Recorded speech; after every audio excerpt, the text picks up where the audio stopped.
Inside the Birds is back. What's going on, everybody? It is Geoff, Mosher, Adam Caplan for an Inside the Birds. And I don't know, Adam, it probably feels like free agency started a year ago. There have been so many names. We've talked about so many Eagles going and coming, and same thing with the rest of the league. But it's really the majority of it pretty much is over. The big names, it's over. But it feels like it just started not too long ago. So it's kind of strange. It's just a whirlwind. So we're going to get into what the Eagles roster looks like at the moment, knowing that there is still plenty of time for Howie Roseman, to sign players, trade for players. You know, you got OTA and draft players, of course, and then OTAs, training camp.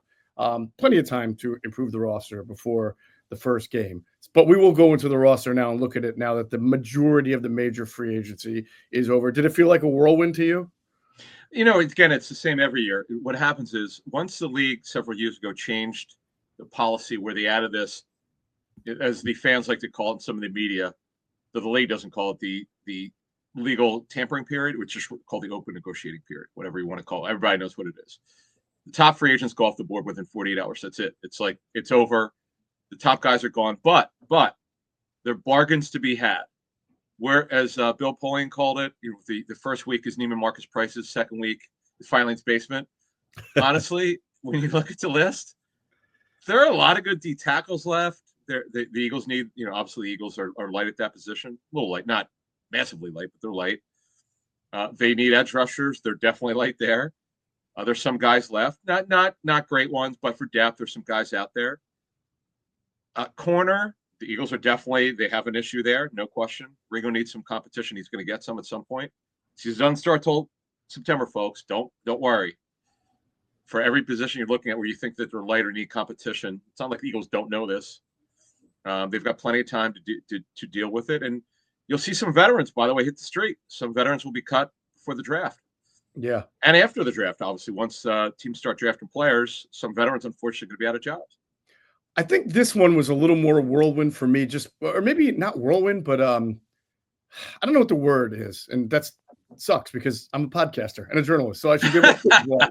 Well, what do you mean, though? There were more trades to happen. Big name. 4 guys moved that sort of opened up the door, whether it was Geno Smith, whether it was DK Metcalf, Joe Tooney, the guard who went to Chicago from the Rams, I always want to call him Jonah Jackson. Yeah. And then I think there's another trade that I'm not thinking of. But Jordan Mason.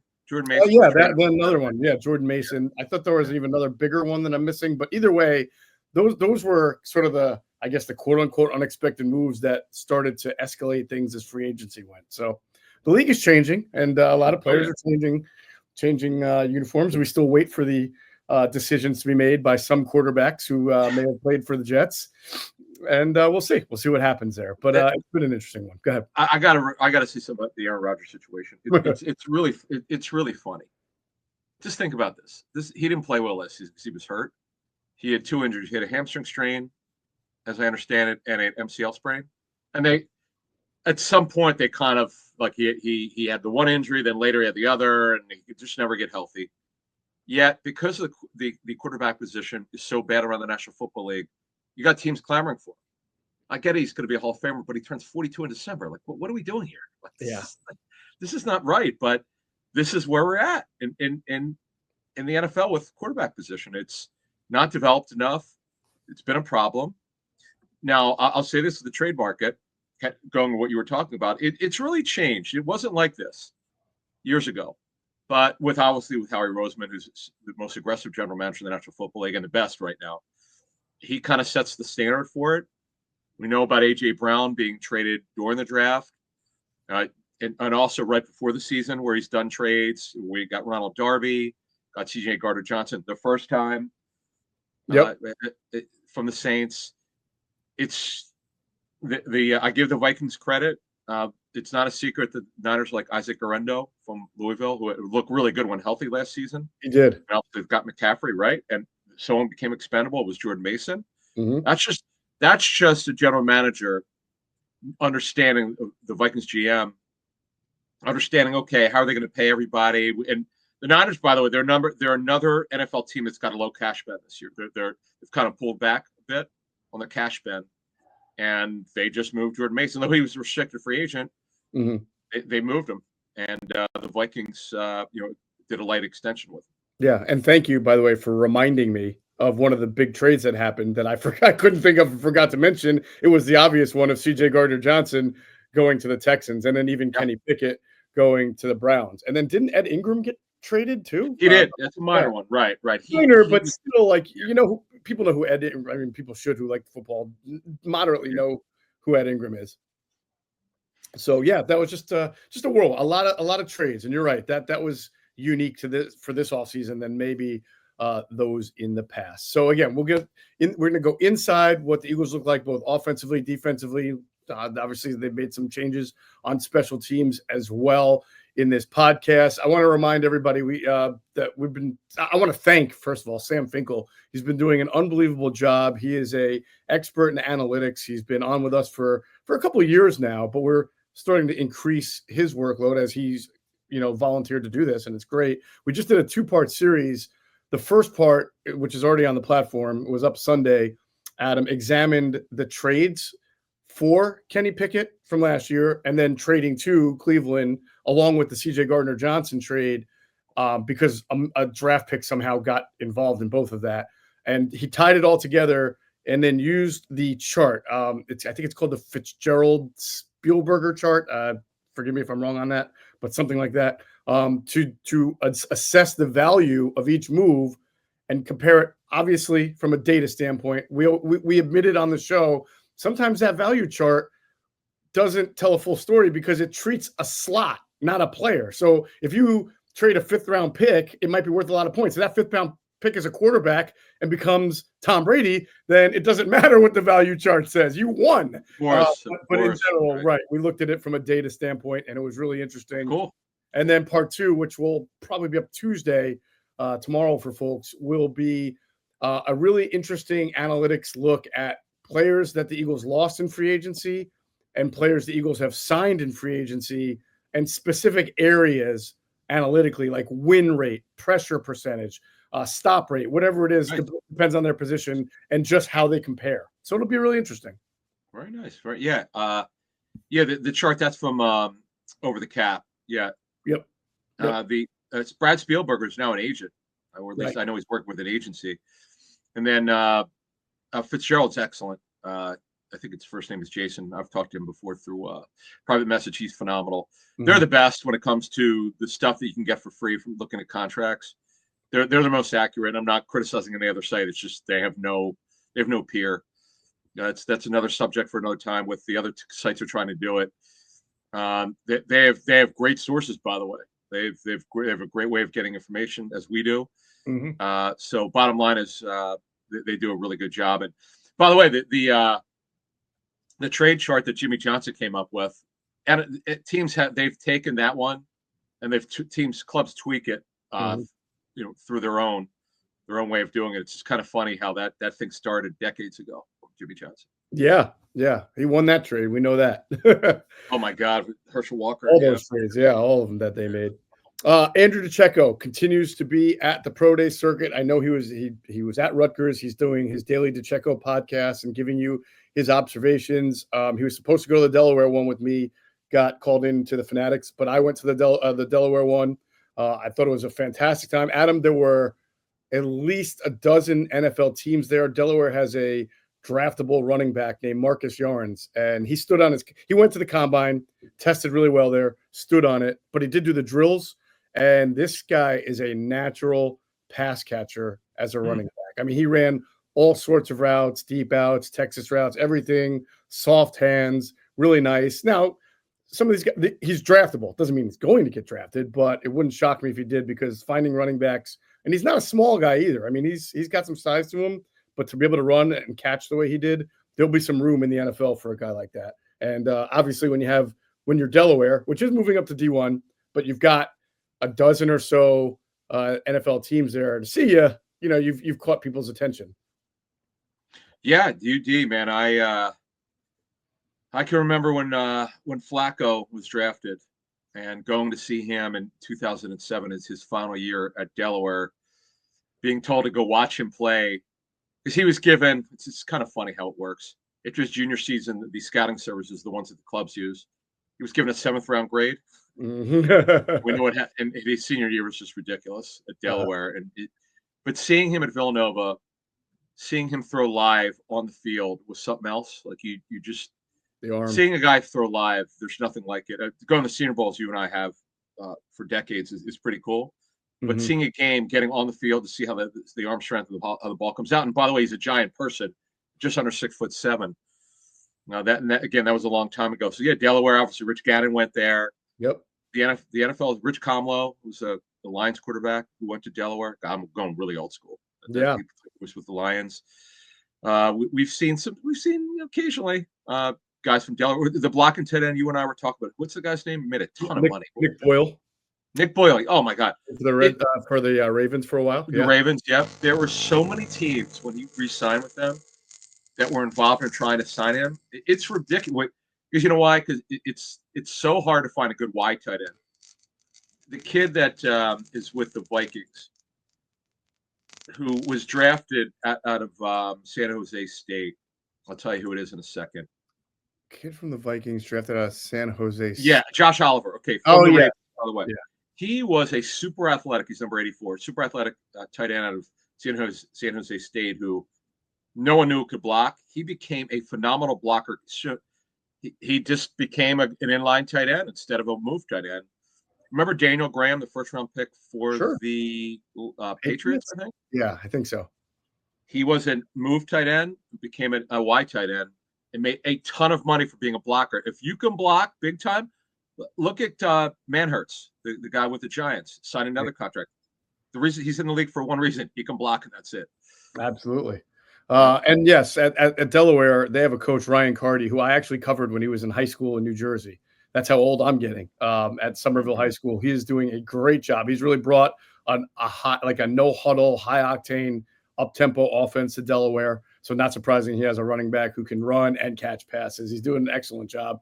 Just shout out to Delaware because they're moving up to D1 and they have nice facilities. Their strength and training room is now the Flacco. Oh, it's been for a couple of years, I think. The Flacco strength and training room. So is it really? Props to Joe for giving back to the university. That was nice of him. Wow.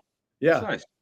And it was a good time. That was my major report, though, from the pro day is that this running back is really good, smooth, fast, and that there were a lot of NFL personnel there to see him. I caught up with some of the names I told you guys that we know in the NFL for quite a while. So it was good to catch up with a bunch of guys. Isn't there a receiver you told me about?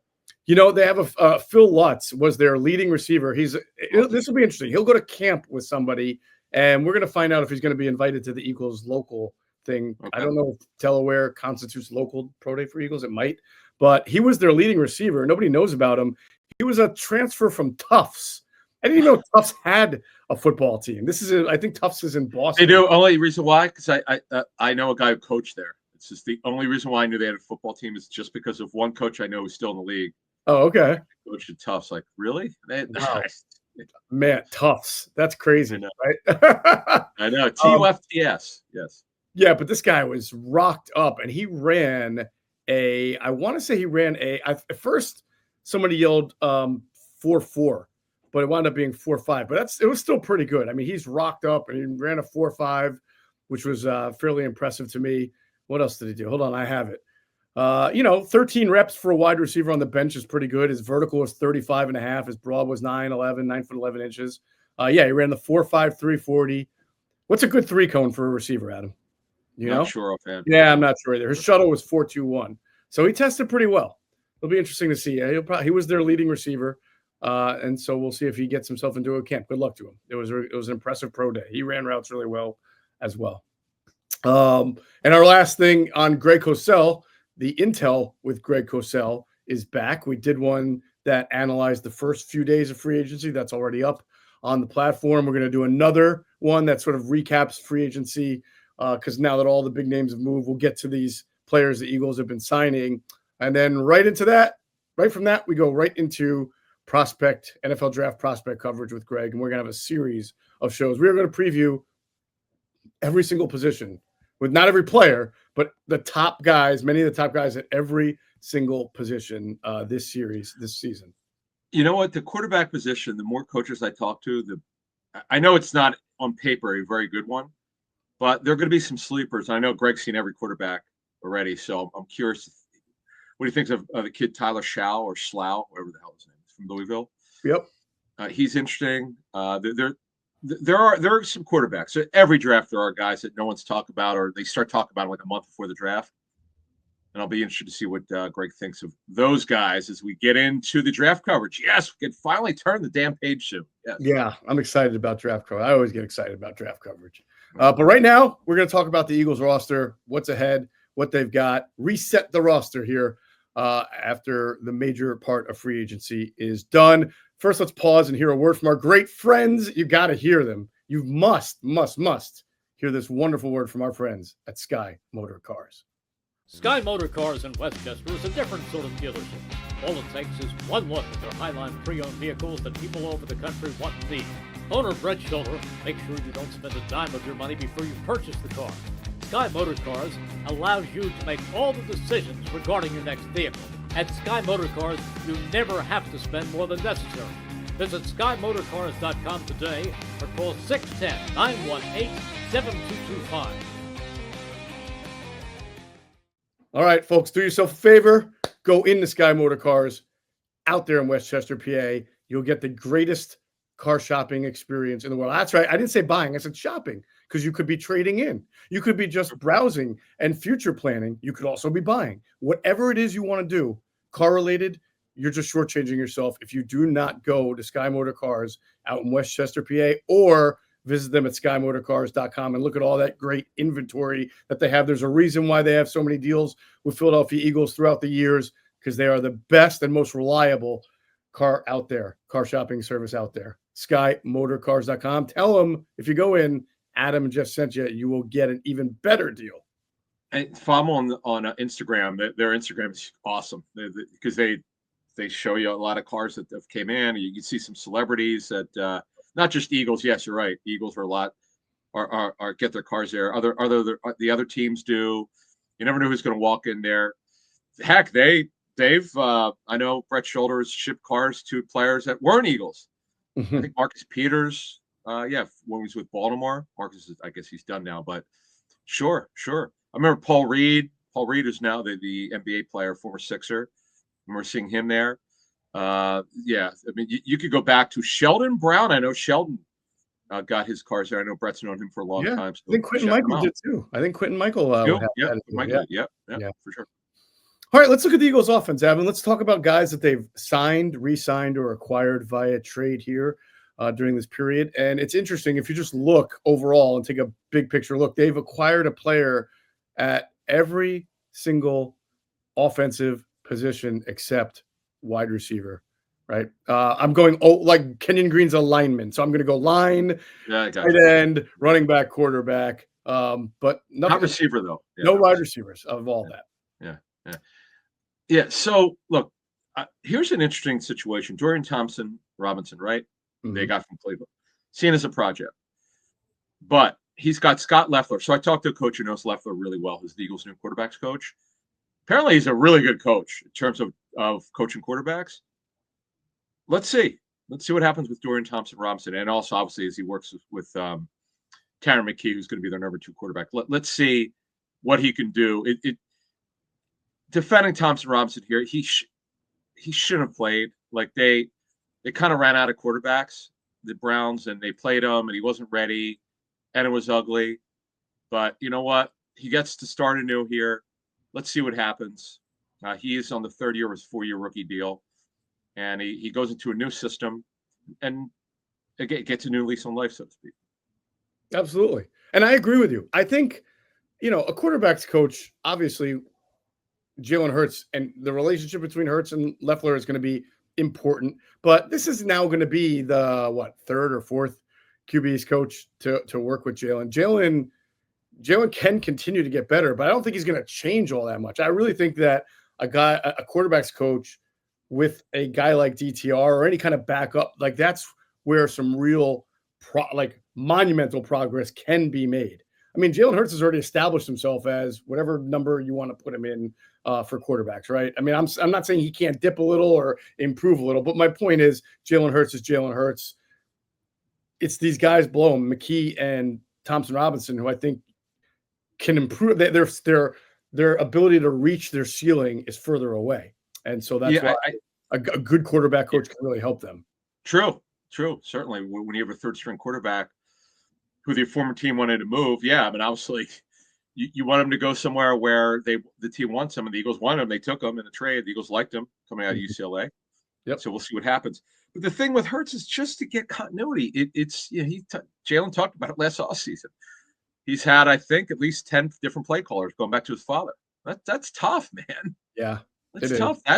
So you talked about the improvement. He could make it a potentially really good improvement. Process, and we've talked about this a ton of times.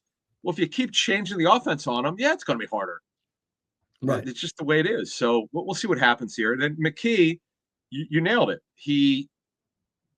You would see him in the offseason in his rookie season, and he couldn't move very well. He looked like a typical late-round rookie quarterback. Yep. And then he won a job because he looked great in the preseason, where you're like, okay, well, they're not going to cut him because the tape's out. You don't cut quarterbacks with an arm like that. And then Andrew and I were at the spring practices, and we were like, holy smokes, he's moving well. Where the hell did this come from? Mm-hmm. And then he had a really good training camp, and where there were whispers about, okay, Kenny Pickett's the number 2, but really should he be? And the Eagles kind of answered that question. They moved Pickett, and obviously McKee's going to be the 2. There it is. All right, so that's the quarterback situation. Running backs, they bring in A.J. Dillon, and Avery Williams is an interesting one. He's sort of I think Sam Finkel jokingly called him sort of the Travis Hunter because he played some defensive back, I believe, as well, running back and defensive back. But really, he's a return specialist. But let's focus on Dillon here, Adam, because honestly, it would have been hard to say the Eagles offense could get more talented or get better going into 2025 with all the talent that they had. And even though Kenny Gainwell played a really important role for what he did that Dillon can't replace, Dillon, when healthy, is a pretty good runner and a big guy. We know that. And he can catch the ball decently. Greg Cosell talked about that with us in his first Intel with Greg Cosell last week. And I think it gives the Eagles the opportunity to continue to be a run-first team if they want to be. And if they want to take a little bit of workload off of Saquon, who stayed healthy last year, despite the increased workload, you can give a little bit to AJ as long as AJ is able to stay healthy and avoid the neck stinger issues. Yeah, so, right. What they have to get through is see where he's at. He didn't play last regular season. He did play one game in the preseason before he got hurt. So they got to take a look at him, see what he's got. And once they feel like he's back to normal, assuming he will be, he'll be the number 2 back. He's there as an insurance policy if Saquon Barkley cannot play for any reason. And then you've got a situation where, hey, here's another thing. We didn't even talk about this part. This is actually important, really, really important. If they're up in the fourth quarter, you don't have if they're up 3 touchdowns with 10 minutes left, you don't have to expose Barkley. Mm-hmm. Pull him out of the game. Let Dillon grind carries. That's exactly what he should be doing. That's why they got him. That's part of the whole package here with Dillon. Like, this is like a dream sequence because with Gainwell, I know he was able to grind carries, which no one really knew he could do, but he's not as talented as Dillon. Dillon was drafted to be a quasi-featured back for the Packers.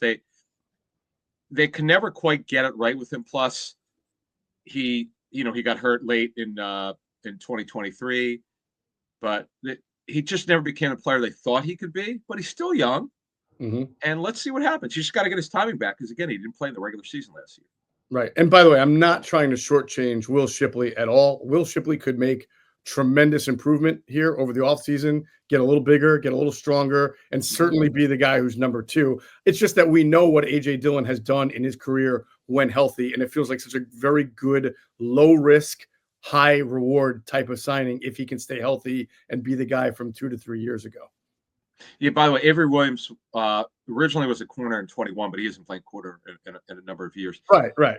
Since now he's no longer a cornerback, and he's really not going to play running back here because the Eagles have 3. As long as everybody's healthy, he doesn't have to play running back. But he's a coverage player, a gunner on special teams, and he's a punt and kickoff returner. The question is now, will he be a punt returner? If he is, that most likely would end the tenure of Britton Covey, who, by the way, as we talked about a couple weeks ago, was not going to be tendered as a restricted free agent. That happened. He's still out there. Chances are coming back aren't real high. You never say never. It's too bad because Covey was the best punt returner in the National Football League 2 years ago, but he had that neck injury, and unfortunately, he's got to work his way back. He's got to show that he can play right now, get cleared. But Avery Williams is a guy that he's got some juice. He's got some explosiveness, and he's a guy that has shown the ability to return punts and kicks. So there you go. So do we have the contract terms in for him yet? No, right. They're all the same. I could just tell you as a fact. Like I got Charlie Hewlett's. They're all going to be under $2 million. All 8 players they've added are going to be all under $2 million apiece. Yeah. So knowing that, I think. Listen, we're not going to get into the early 53-man roster projections here, but I think it's going to be tough for this guy to make the team unless he is just lightning. Because my theory, philosophy, theory, whatever it is, just knowing football like you do too, right? It's hard to have a guy occupying a spot on your 53 if you can't play him or won't play him in the field somewhere. All your kick returners and punt returners, almost all of them, they're either a second or a third string running back, a backup corner, wide receiver. It's very rare that you get a guy take on a spot who the team says, well, I don't know where we play him because they're depth. These guys are on the 53. And if you get 2 or 3 injuries in a game on a position, you got to be able to get your backups in the game. Well, the Falcons did. The Falcons did. He didn't play on offense. Yeah, but how many games did he play with the Falcons? He played all 17 last season. Did he? 3? Yeah. I don't know. Well, I hear you. I know. Teams don't like to do that. I know. That's what I was getting at. A lot of teams don't like to do that. So we'll see. Your question is, well, who would do it? Well, you have Anaya Smith. Obviously they don't want. I know. We know Vic does not want Cooper DeJean returning punts. He can. He should. Yeah. He should.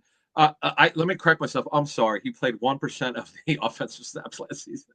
10 snaps, Avery Williams. And at what position? Running back. Okay. He ain't playing running back for the Eagles. Yeah, so I called an uphill battle. By the way, we have no idea why he played running back, why he even had to play on offense. Yeah, who knows? But I remember watching him as a running back, and he had a little juice in 22. I'm like, okay, maybe there's something there. And he returned. He had some good punt returns in by the way in 22 before the ACL injury. So we'll see. Yeah. We haven't got his contract yet. If there's $600,000 or more in guaranteed money, that changes it a little bit. Sometimes, if you've got some guaranteed money, the team's less likely to cut him. If there's no guaranteed money, there's not a lot protecting the guy, as you said. If he's not going to play on offense, like why are you keeping him, right? Right. Or in defense, I don't know. Maybe if they won't think he could play also corner, and we find out that, then maybe I'll change my opinion. He definitely is not. Just so you know, he's not taking a snap. The last time he took a snap on defense, he took one on defense in 2022. Yeah. So that's the last time he took one on defense. Yeah. I'm not closing the Zach Bond thing will teach us that you can't just completely close the door on anything. My point is, to me, it seems like a very uphill battle for him, for any player without but let me ask. Okay, let's take it a step further. Who's going to be the punt returner if he's not on the team? Well, Anaya Smith again will enter year 2. They've got the NFL draft to always find one. There's more free agency left because they're going to address the cornerback position, and cornerback is an area where you can tend to find punt returners. I don't know that Dotson is a guy that they see. I think Anaya Smith would be the candidate to challenge him, and I'm sure they'll bring in a third guy who has those kind of abilities. As a matter of fact, Anaya Smith, had he not gotten hurt in the offseason, because I remember watching him return punts. So, and we know he did in college. So yeah, Danny Gray, if I'm not mistaken, did he not? I think he returned kicks in college. I'll double check. Did he? Oh, okay. And that could be, hey, listen, Danny Gray's going to try to compete for a spot on the 53. He can run, man. Yeah, he can absolutely. Yeah, I'll look him up. So Avery has been a good punt returner. I'm not, there's certainly a reason why you would want to go out and kick returner. You'd want to go out and sign him. We'll see what happens. It's too early to get into 53-man roster projections. I just wanted to give the context of why a lot of teams wouldn't have a guy like Avery. The Falcons. No, coaches say it all the time. Hey, he's got to play on team. So I mean, he's got to. It's kind of like backup, like third string defensive players. They got to be able to play. Like Patrick Johnson is back with the Eagles. We'll talk about him later. Right. The reason why he's in the league is because his team's coverage. That's it. He didn't really play on defense unless absolutely necessary. Yeah, Danny Gray did. He did punt and kickoff returns 1 year, but hardly did any of it. But he can do it if need be. All right. We'll see what they do at that position. The tight ends, they bring in Harrison Bryant from the Raiders, also with the Browns, and Kylan Granson from the Colts. So, you and I both really like the Bryant signing. We noted in a podcast that this guy, if you look at his career stats in the NFL, it doesn't look like he's much of a pass catcher or a threat. But if you go back to how he was used in college, when he went over 1,000 yards and won the Mackey Award in his last year at FAU, shout out to our intern, Ben Paul, who's a FAU guy. If you go back to that and then sort of try to project him in a better offensive environment than what the Raiders were last year, where he was buried behind Brock Bowers anyway, and then the Browns, where they were the Browns, then maybe you can get something better version of him here in Philadelphia. And understand a couple things. He played behind David Njoku. Austin Hooper was with the Browns for a bit. Baker Mayfield, unfortunately for the Browns, at that point when Harrison Bryant was there, he just was not playing as well for the most part. And now he's a really good quarterback. It's just funny how things work out. But if you go through, you always have to have context with this stuff. But instead of making blanket statements, you got to go through why a guy never became the player maybe a team thought. I mean, he was only a 4th-round pick, so you're not expecting great things. And he was also smaller physically. And they remember he's still playing this guy, Pharaoh Brown, who's only in the league because he could block. He's an old school wide tight end. He like they would have him in there, and Bryant would be the main backup for Njoku. Well, you're not going to play a lot if Njoku's healthy, and Njoku's become a really good football player. Jacoby Brissett, Josh Dobbs. You can go through obviously Watson, and he also until Flacco got there, he didn't really play with any truly really good quarterbacks. When I say Flacco is given up for dead, and then he comes off his couch, just literally played lights out like he did it during their Super Bowl run with the Ravens 10 years previous. So you just never really know, but he's going to get a chance. Their expectation is he'll be the number 2 tight end, but what happens with Dallas Goedert, who the Eagles are trying to move, we'll see. You never say never with him coming back. I mean, he's under contract. We saw what happened. Right. 2 years ago with Darius Slay, they tell Slay they're going to cut him, and then 5 hours later, he's back with guaranteed money. You never know. And with Kylan Granson, the Eagles now have their second tight end who has also played at SMU, just like Grant Calcaterra. He was a pass catcher there. And Danny Gray.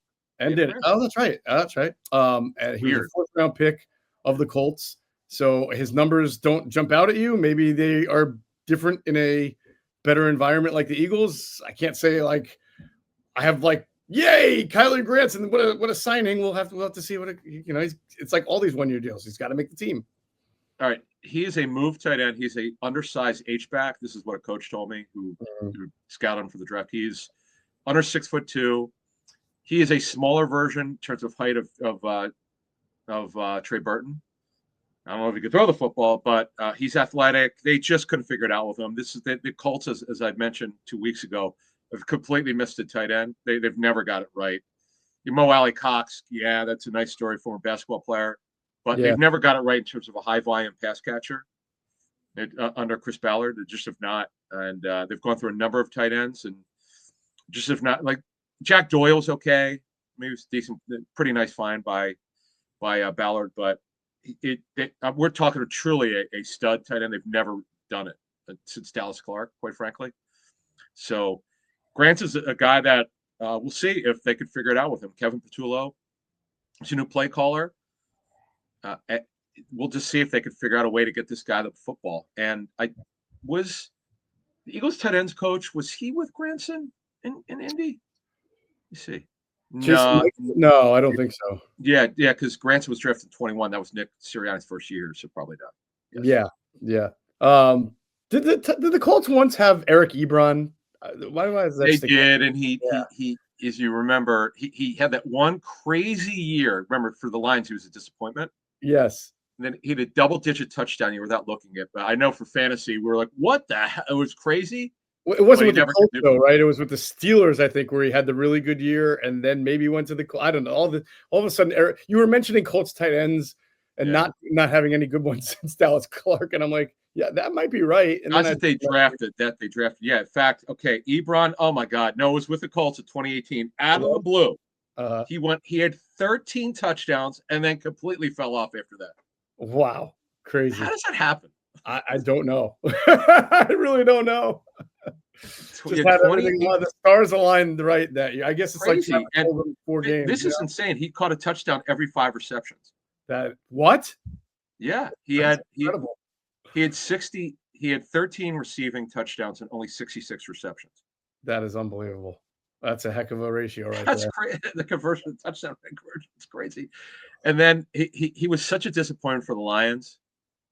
And you're right, he went over to the Steelers after that. He was done after he was 28 years old. He just never he had that one season, but the Lions never got the best out of him. But Granson, look, he's a smaller guy. They signed him for a reason. Sirianni, I know it's how he's called, but Sirianni's got to answer for it. I mean, he's got to coach the guy, so we'll see how they use him. All right, and the last addition on the offensive line was the trade that brought Kenyon Green to the Eagles. Look, I think Greg Cosell put this the best. I mean, he was drafted. He was not a overdrafted player. We've talked about certain guys went in the first round, despite you and I talking to several teams and not mentioning that guy as a first rounder, right? Like an overdrafted guy. Kenyon Green was considered the best guard by a lot of teams coming out of Texas A&M, was it? Yep, correct. Yeah. Think about it. For a guard to be drafted in the first round, you have to be a good football player. Yes. Listen to his interview, folks, if you can. He was phenomenal. Big, just up front about why it didn't work for him in Houston. Talk about a guy who feels like he got a new lease on life, leaving the Texans where they didn't want him. They were trying to move him, is what we were told anyway.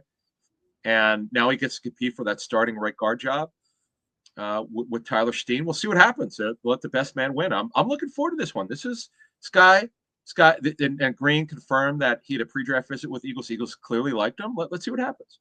Right, and his issue was pass protection because Greg thought that as a run blocker, he was all right. It was pass protection, and that's an area where we've seen Stoutland really help people. So, plus you put him in an environment where you got 4 guys around you who are all excellent in pass protection. And maybe then things change for Kenyon Green. We'll see. So those are the guys that they brought in. The guys who have left, of course, are Kenny Pickett, Kenny Gainwell, Mekhi Becton being and Paris Campbell being the latest. Campbell going to the Dallas Cowboys. Becton, a real late night signing announced by the Chargers. I think it was really late Thursday night through a 2-year deal with the Chargers. I have a feeling, Adam, that I remember we talked about this. I said a team that signs Mekhi Becton is not going to sign him to be the savior of their line, right? Because there's still some question about how good he is, his value, where you're going to play him going in. And I always felt that the team, I mentioned the Rams would be a team that has good offensive, some good offensive linemen could use him, but the Chargers are a great example. They have two good tackles. I mean, they have Slater and they have Alt, and they're going to be pretty good there. They have Zion Johnson, who's a pretty good guard. They got who's their center? He's pretty decent as well. And Mekhi's not a center. We know that. So yeah. So you and I were talking like we don't know where per se they're going to play Becton, but he'll obviously play probably guard. It's going to be guard. The question is, do they cut or trade Trey Pipkins, who was the right tackle, who moved inside last year because of the drafting of Alt. Pipkins, he's number 79 for the Chargers. He was a third rounder in 2019. Bradley Bozeman re-signed, by the way, was their center. So now I know it's out there reported it's 2 years, $20 million. I doubt that that's really what the contract looks like. Right. You'll notice there was no report of guaranteed money in right. So I'll be look, let's put it this way. He's going to be on the team. Let's hope I hope he makes $10 million the first year at least. We'll see. I mean, it could. Who knows? We haven't seen the structure yet. But good for Mekhi to find somebody where he's got a chance to start at right guard, which was the position he just played last year. for those who thought he was getting a huge deal, as I was told, the first 3 seasons missing 34 games, I think it was the number. That's why. Yeah. You can't overlook that stuff. You just course. can't. Of course, you're still somewhat of a question mark. Yeah. No doubt. Yeah. Great story of development last year. Great coaching. Right. And they're gonna run the hell out of the football with Najee Harris and Jim Harbaugh. That's what they want. They got a power back at Najee, and here we go. That's what they're gonna do. That was my point. With that, there was strategic thinking about it. Mekhi Becton was not going to be every team's cup of tea, even though every team could use an offensive lineman. The Chargers run inside. They run a lot of inside, whether it's inside zone, or knowing Harbaugh and Roman, they probably also run power. But they are between the tackles running team. You're right. They bring in Najee Harris. So they're going to do something similar to what the Eagles like to do in their run game. And that's why the Chargers can see that fit and give him that kind of deal, because it fits the identity of who they are. A team that's running a Shanahan-style offensive scheme probably isn't looking at Mekhi Becton and thinking that's a definite great fit for it. Can we kick this guy out on the edges in wide zone, or running right and left all the time? That's probably not Mekhi Becton's strength. He's still learning guard after just 1 year. So I think that signing made a lot of sense for the Chargers, and it wouldn't have made sense for other teams, and that's probably why it took the time that it took. Yeah, and now receiver, not that Paris Campbell's coming back, but the Eagles have a depth issue, which we'll talk about in a minute. Mm-hmm. Unsigned, we mentioned Britton Covey, who's not tendered as a restricted free agent. Restricted free agent means 3 years of service. 4 years or more is unrestricted free agency. 2 years is what is an exclusive rights free agent, which when I say exclusive, you literally have no rights to go anywhere. If the only way you could go somewhere is the club doesn't tender you. You can't. It's travesty that's actually called free agent. I know, he's really not exactly. Like restricted, you can. Every couple of years, a restricted free agent gets an offer sheet from another team. Unsigned is CJ Uzomah, who was kind of on and off the Eagles roster. Fred Johnson, by the way, the Eagles need a swing tackle. We'll talk about in a minute. Yep, he's still available. I don't know where this. There were people saying he'd be a starter. Like what? Why? I just didn't see it. I don't know what. Either. It's a quality backup, which is a good story. It's a really good story of redevelopment under Stoutland. The Raven Clark, who didn't play last season, had a pretty significant injury. Jack Driscoll, who also had a knee injury, and Nick Gates, who had one of the rare releases. He was on the final year of his deal. I have no idea why they released him before free agency. This happens every year. Like 2 or 3 players who get cut. Like their contract is going to be up in mid-March, but yet the team cuts them before March. I don't know what. We have to check into what the advantage. There must be some advantage. I don't understand it. Must be. All right. So, like you said, offensive tackle, swing tackle, definitely still in need. And, be interesting to see what happens with Covey. If they do wind up bringing him back, what does that mean about how they felt about Avery Williams, or are they just going to completely go for it? Yeah, absolutely. Yeah. All right.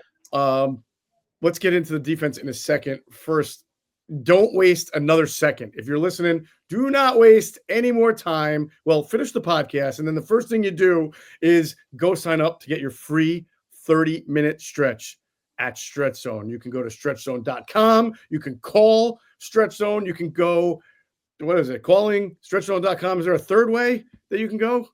Yeah, you could go in person. You can go in person, right. You go to their website, stretchzone.com, see where your location is. Just put in the location box. Mm-hmm. And this is what's so great about it. So, and another thing, we haven't really talked about this before, but sometimes, like I've done this a number of times. I don't know about you, but like let's say I'm really stiff, and it's a Saturday, and let's say I haven't gone there for like 4 or 5 days. I am stiff. I gotta go. Mm-hmm. I go on my phone, I sign into the portal, I check where I'm at, and if they've got an opening, I just go. It's like placing an order, but you get immediate access. Like if they got an opening, you can do that. You could go in. I've gone in 2 hours before closing before because they had an opening, or you could call. Mm-hmm. It's much easier though to go online to do it or go in person because when they're stretching people, it's sort of harder for them to get to the phone. But right, it's so easy through the portal or to go in person. And the 2 new announcements for Stretch Zone in Pennsylvania, in Warrenton, they're going to open in mid-April. April, we're told. So that's another one Nice. in Montgomery County. And this is the coolest announcement I can remember being a member. This is my 4th year. You get system-wide access as part of your membership. So you and I travel for training camps. If you're traveling, if your membership is still valid, if you've got visits left, at no extra cost, if you're traveling to California and they've got them out there. In fact, I think they do. I know in Denver, I remember they opened some up in Denver, but I know they're out west too. Anywhere you are in the country, you can use one of your membership visits for free. Doesn't cost anything. And that's really cool. So like Geoff said, get your free 30-minute stretch. What are you waiting for? It doesn't cost you anything. And one more tip for you. The first time you get in there, get your hamstrings done. Because what'll happen is they give you an assessment. It takes like 20 minutes. Then you get stretched right after it. The first one, because this is what I did. I got my hamstrings done. You might want to wait on your quadriceps because those are the roughest ones to stretch unless you have like a tennis match or pickleball match or racket sports. But I would get your hamstrings done and get your shoulders done and get your back done. You will feel so loose. Trust me. And as you know, it feels great. Yes, I've become a little bit of a running joke at my stretch zone in Cherry Hill because I am very unflexible in the hamstring area. And they have a device. I told them that my goal is to someday be able to touch my toes, right? To be that flexible where I can just bend down and touch them. And so they have a device machine, like you may have seen this, Adam, where it's like this blue metal box, and you sit with your legs straight facing it, and you have to lean forward and push push the scale as far as it can go. Well, I can barely get it. Like the baseline is getting to the little lever to push it, and my first time did not even get to it. So I've become but that's why you go. And by the way, hydrate. Please hydrate, people. Great advice. Anytime I've not hydrated for tennis, I'm off. You got to oil the joints, as I always say, with water, so it works. All right, so there's 12 locations in Pennsylvania and New Jersey, and of course, as Adam said, they're expanding. But the ones that you can go to are Haverford in Chester County, Haverford, Devon, Exton. I just saw Austin and Exton on Sunday. That was a phenomenal stretch. South Philly Graduate Hospital, Montgomery County, Elkins Park Plaza, Upper Dublin, Feasterville, and in Warrenton in April. New Jersey, where you go in Cherry Hill, Mount Laurel, where the Wegmans is. Well, that's good. If I go to NFL Films again, I will go there. I will check that one out. Franklin Lakes and Franklin Ave, Northfield, Princeton, and Nassau Park Pavilion, stretchzone.com. Doesn't cost you anything. Get your free 30-minute stretch. Austin and Exton. Can you say that 10 times fast? No, don't do it on here. That might be a Austin little bit and Exton. Yeah. All right, Eagles defense, as we kind of look and continue this resetting of the roster here after the major waves of free agency. Let's talk about this because only 3 guys back or retained, and that would be Zach Baun, of course, who signed the huge contract. I'm sorry, more than 3 guys, 3 positions.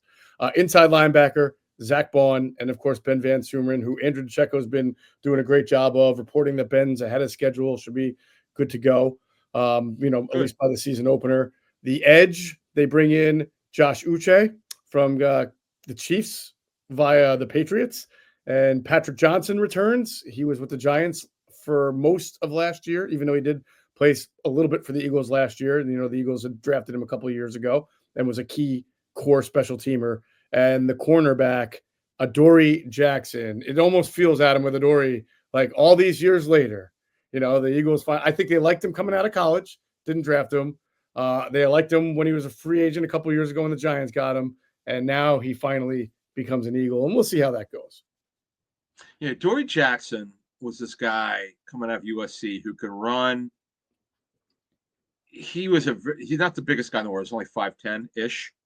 But he signed. I know the Titans, and I know they wanted to move on from him, but the Giants jumped in there, gave him a really significant deal. Back then, it was 3 years, $39 million, and he went through a spate of injuries. He played some good ball, but he turns 30 this season. He's in the mix. The term is he's in the mix. That's what it is. There's very little guaranteed money in his contract. He had a deal for less than $2 million last year. Kind of tells you where he's at in his career. But as you said, the Eagles have always liked him. We'll see. They'll get a chance to make it. They need a veteran badly. They're very light at corner. I mean, they need competition. They got the draft and they got the rest of free agency to add. But right now, it's Ringo. Ringo's the leading candidate there, opposite Quinyon Mitchell. Mitchell's the right cornerback, and they need competition for Ringo at left cornerback. Absolutely.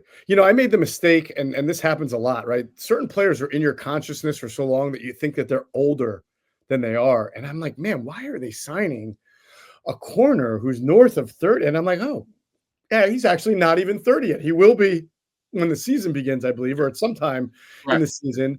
But and 30 is on the older side for cornerback, especially. But I was thinking he was even older than that. So he's still 29 as we sit here and record this. Not as old as I thought he was. Honestly, I mean, when you look at JoshUche, right? JoshUche turns just 28 next week. Yeah. It seems like he's been in the league. I mean, this is what, year 8 for him? Yeah. Yep. Yeah. Yeah, it is crazy. So Uche, we talked about him when they signed him. We did a podcast on it. To me, this is sort of like I said about who did I say was the low risk, high reward? The AJ Dillon, right? There's something in JoshUche. He was a second round pick. He did have a really good third season with the Patriots as a designated pass rusher. Maybe he just needs to get back to that role in a similar scheme. So there's something there, but he's coming off a year in which the Chiefs traded for him and just decided not to use him. So, and again, you brought up that was a bad scheme fit, but it's not like he was blowing the doors off. The Patriots traded away Matthew Judon to the Falcons, thinking Uche was going to step into that role and really provide the edge rush in their scheme that he'd already been playing in and had success in, and it just never came back. Whatever it was, the production wasn't there, and they traded him away. So he is a reclamation project at this point. Yeah, his guarantee on his contract is the full guaranteed signing of the $1.92 million is $1.25 million. Wow. That's not enough to keep him on the roster. He'll have to prove himself. But really, when you look at it, there's an opportunity here. They're very light at edge. Patrick Johnson, he's highly unlikely to ever line up on defense. He's there for special teams. So, right now, there's an opportunity for him to kind of revive his career in a one-year deal. I remember Joe Banner telling this, former Eagles president. They always like guys on short-term contracts because they know they have a lot to prove. And he sure does. Uche has got to revive his career, no doubt. Yeah, he does. He'll have a chance. I mean, that's the good thing. He'll get the opportunity here, and we'll see if he can work with Washburn and Vic Fangio and kind of get back. Even if he gets back to like 70% of what he was in that third year with New England, then maybe you have something there. But he certainly has. That would be good. Yeah. You got to be able to prove that. We'll see. Yep. It's certainly the guys who are out the door at him. It's like a who's who of, recognizable names. Milton Williams now with the Patriots. Josh Sweat, you mentioned, he's with the Cardinals. Oren Burks got a deal. The intention is he's at least going to have an opportunity to try to compete to start there for the Bengals. Darius Slay with the Steelers now. Isaiah Rodgers with the Vikings, and CJ Gardner-Johnson traded to the Texans. I'd be hard pressed. I know in 2020, after the first Super Bowl for Nick Sirianni, they let a lot of good players go, right, or didn't resign. CJ Gardner-Johnson was one of them. Javon Hargrave was one of them. There were some pretty significant players from that team. Isaac Seumalo, I believe, was one of them that didn't return. But It's hard. When you look at this, I don't know if there's ever been a collection of talent this rich in one season that has walked away from the Philadelphia Eagles before. And keep backups. So Milton Williams is a starter. Sweat's a starter. Mm-hmm. Burks quasi-starter because he was filling in for Dean. Slay cut starter. Rodgers third corner. Gardner-Johnson starter. So you're talking about 6 key contributors. Yeah, that's a big. You're right. That's a big loss. Now, again, season doesn't start till September. They got the rest of free agency. There's some decent mid-level free agents still out there. They got the draft. They have a decent amount of draft capital. It's not, if we know it, and everyone listening knows it, they know it better than we all do, that they have a lot of work to do. But it wasn't like they didn't know this because they knew what their free agency plan was. Low cash spend, sort of retool the roster. There's zero chance of a rebuild. This is not a rebuild. They have a very good roster already. It's just, okay, they're light on defense. They got to restock the roster, and they're going to do that going forward.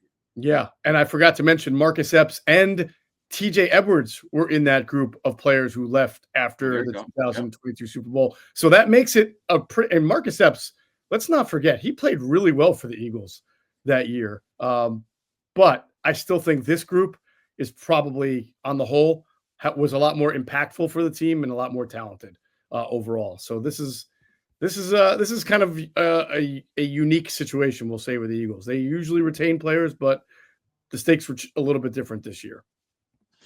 Yeah, and we can't forget, man, they extended a lot of contracts last year. A ton. Yep. Really, the last couple of years, they to the point where, like, well, who else is left? They spent so much money doing it, but that's what good teams do. They do them early. The Cowboys, once again, they have drama with their contracts. It's just, when is the last time? Maybe Ertz, when they had some drama, like real drama, like that was some pretty significant drama in 2020.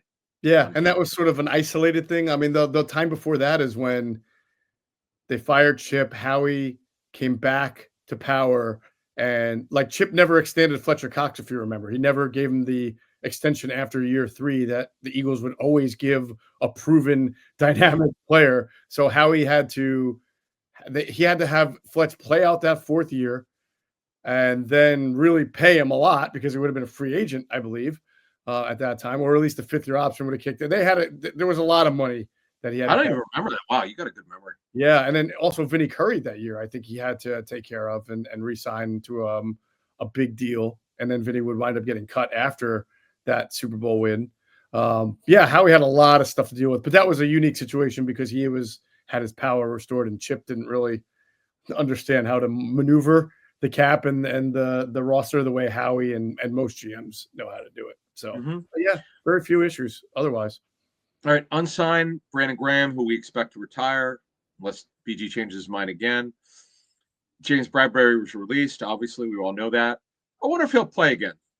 He certainly looked like he was in, and he confirmed in season-end Achilles injury. And Avonte Maddox, the nickel. So here are their needs. D-tackle, it's obvious. They lost Milton Williams. They could use a veteran. It doesn't have to be. The Eagles, the young guys proved last season that they were able to do it without having a veteran. It's a pretty good story.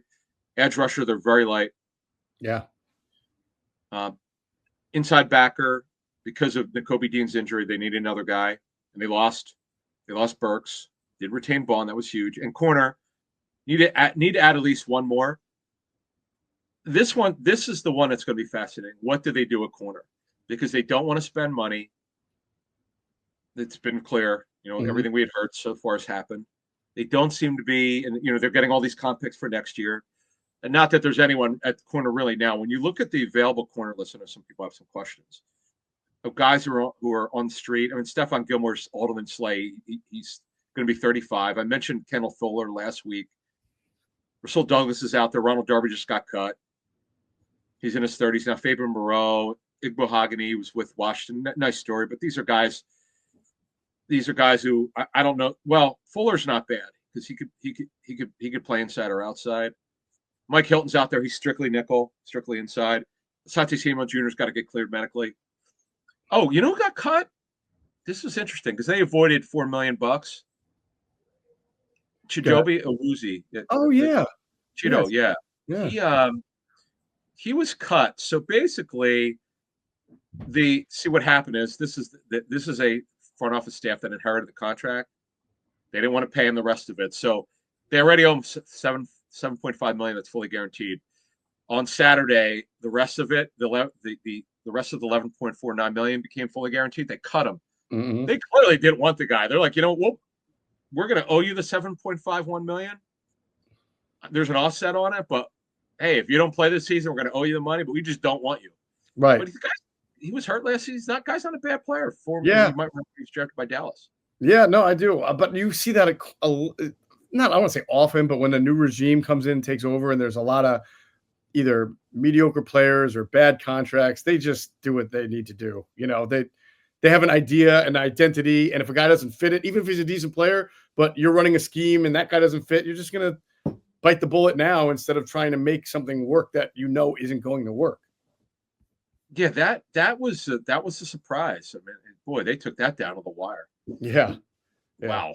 Yeah. So yeah, he's out there. So yeah, I mean, he's been with the Cowboys, the Bengals, and now the Titans. After 1 year, they cut him. Boy, as you said, you're absolutely right. This is clearly a new scheme, a new regime comes in. Same coaching staff as last year with the Titans, but they didn't want him. So he is out there, and he's not going to cost very much money at all. That's a name to watch there as we go forward. Sure. All right, last but not least, special teams, new long snapper for the Eagles. Oh, yeah. This is a little bit different. You know, the Eagles have sort of found their own young long snappers and identified young long snapping talent and had them under contract for several years. They've extended when they need to, but they go out and get a veteran of 10-year veteran of the Browns, Charlie Hewlett. What do you know about Charlie Hewlett? So Charlie Hewlett really bounced around over his career. He was with a number of teams, and then in 2014, he became the Browns long snapper, and he'd been there for 10 seasons, and they actually released him, and they moved on. He was with Dallas, the Patriots, the Jaguars, the Patriots again, the Browns, the Patriots again, the Chiefs, and then the Browns again, and then he kind of stuck, and then they moved on from him. So yeah, so basically Lovato had the two weird false start penalties in the Super Bowl. Mm-hmm. The Eagles clearly moved on. They felt that he's a better option at this point. He's a little bit older than Rick Lovato. Hewlett turns 35. Not, by the way, a lot of long snappers played till in their late 30s. It's not uncommon. So they felt this is an upgrade. It is kind of questionable. Why did the Browns cut him? You know, it's not like they're saving a lot of money. It's like they didn't want him, but the Eagles did, and we'll see how good he is when we get to their offseason program. All right, if you listen to DeCecco Daily, as many of our listeners do, and you heard Andrew's report from Rutgers Pro Day, Rutgers, which is a program that has put a decent number of long snappers in the NFL, has another decent one named Austin Riggs, who told Andrew that he has been invited to the Eagles local pro day. Nice. So something just to keep an eye on there. Austin Riggs versus Charlie Hewlett for the long snapping. Yeah. No, I don't want to make it sound like he signed a contract. He's just invited. Yeah. He just gonna be. We'll see what happens there. Yeah. Okay. Cool. All right. Good stuff. That's our roster reset look. We got a lot more coming up this week here on Inside the Bird. So just make sure you always stay dialed in and tuned in to what we've got coming next.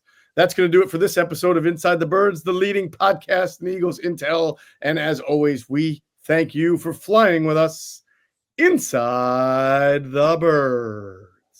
Be sure to check out our friends at PHLSportsNation.com. They're enhancing the fans' experience with their coverage of all Philadelphia sports teams. For the fan, by the fan is their motto. So make sure you check them out at PHLSportsNation.com and on Twitter at PHLSportsNation.